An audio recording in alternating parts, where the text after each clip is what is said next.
Soomaaliday wax laydin carbinayaa laydin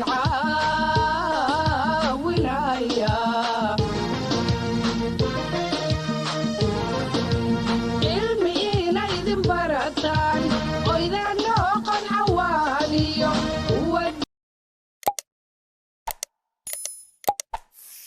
السلام عليكم ورحمة الله وبركاته كلنتي وعن أو ناكسن ميل كستو أجوكتان كسور دوادا بربار سما channel oo aanu had iyo jeer idinka soo baahino barnaamijyada ku saabsan barbaarinta iyo tarbiyadda wanaagsan ee carruurta.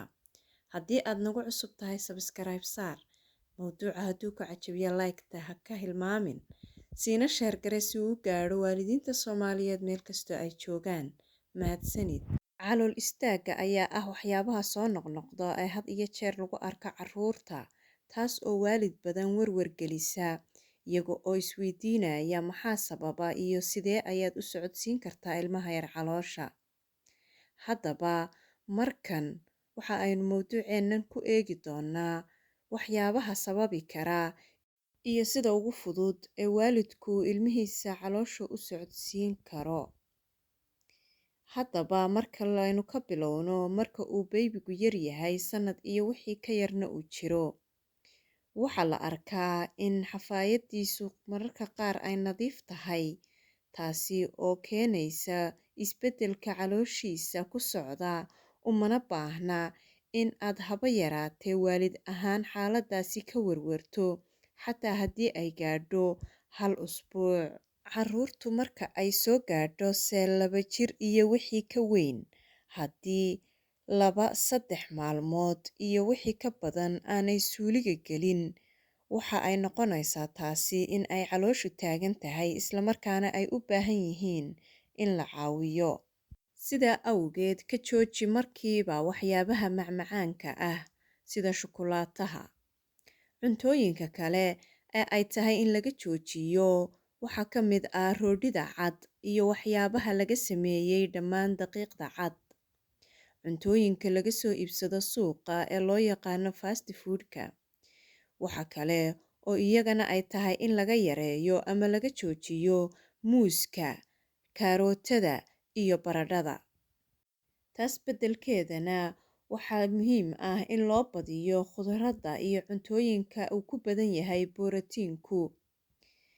Haddiiba ay noqotay in laga joojiyo laxooxdii ama canjeeradii lagu quraacinayay subaxii iyo roodhidii caddayd, waxay tahay in loogu beddelo roodhida madow ama boorashka. Iyo sida oo kale waxyaabaha caanaha laga sameeyey sida yogurka iyo caanaha gadhoodhka ah. Haddii ilmuhu inta badan TV-ga hor fadhiyo islamarkaana aanu orod iyo dhaqdhaqaaq iyo ciyaar samaynin, waxa ay ku sababtaa in calooshu istaagto. Sidaasi darteed, waa in waalidku carruurta kula dadaalo sidii ay u samayn lahaayeen jimicsi, dhaqdhaqaaq iyo ciyaar. Haddii uu ilmuhu qaato dawooyin antibiyootiga ah, waxa ay ku keenaan iyaguna calool istaag. Sidaasi darteed, waxaa habboon in uu waalidku u tago dhakhtarka una sheego si looga beddelo dawadaasi u socota. Inta badan carruurtu marka ay ciyaarayaan way ilaabaan in ay wax cabbaan, taasina waxay keentaa in calool istaag uu ku yimaado. Markaas waa in uu waalidku mar walba xasuusiyo in ay carruurtu biyo cabbaan, kuna dadaalo sidii carruurtiisa u bari lahaa biyaha cad in ay cabbaan. Tan ugu dambaysa ayaa noqonaysa in ay carruurtu haddii ay la kulmaan xaalad cabsi iyo warwar ah, taasi oo ka timaada khilaafka qoyska ama family problem waxa loo yaqaano, ay iyaduna sababaha ugu waaweyn ka mid tahay ee calool istaaga ku keena carruurta.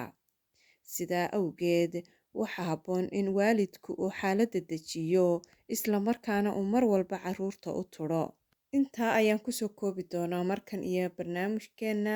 Haddii aad ka heshay like saar, subscribe-ta ka ilaawin, siina share gare si uu u gaadho waalidiinta Soomaaliyeed meel kastoo ay joogaan. Tan iyo kulanti dambe waxaan idinkaga tegayaa. Asalaamu calaykum waraxmatullaahi wabarakaatu.